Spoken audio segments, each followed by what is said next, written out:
বলেছেন তারাক্তু ফীকুম আমরাইন, হে আমার সাহাবীরা তোমাদের কাছে দুইটা জিনিস রেখে যাচ্ছি। জোরে বলেন কয়টা?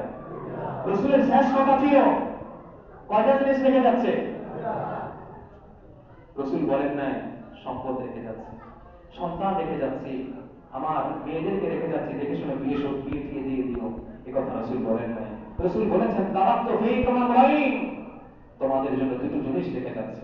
এক নাম্বার ইয়া আইয়ুহান নবী ইন্নাহু লা নাবিয়্যা বা'দা ওয়া লা উম্মাতা বা'দা, রাসূল বলেছেন আমি শেষ নবী, আমার পরে আর কোন নবী আসবে না।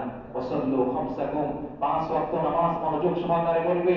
ওয়াসুমু শাহরাকুম, রমাদানের রোজাগুলো খুব সুন্দরভাবে পালন করবে। আর রাসূল বলেছেন তারাক্তু ফীকুম আমরাইন লান তাদিল্লু মা তামাসসাকতুম বিহিমা কিতাবাল্লাহ ওয়া সুন্নাত রাসূলি। ও আমার সাহাবীরা তোমাদের জন্য দুটো জিনিস রেখে যাচ্ছি, একটা হচ্ছে আল্লাহ কোরআন আর একটা হচ্ছে রাসূলের সুন্নাহ। এই দুইটা জিনিস যা আঁকড়ে ধরবে তাকে কখনো কেউ পথভ্রষ্ট করতে পারবে না। এবং আলোচনার শেষে রাসূল বলেছেন ওয়া আনতুম তাসআলুনা আন্নী ফামা আনতুম কাইলুন, ও আমার সম্মানিত সাহাবীরা আল্লাহ তাআলা আমাকে যেটার জন্য প্রেরণ করেছেন তোমাদেরকে দাওয়াত দেওয়ার জন্য, কোরআন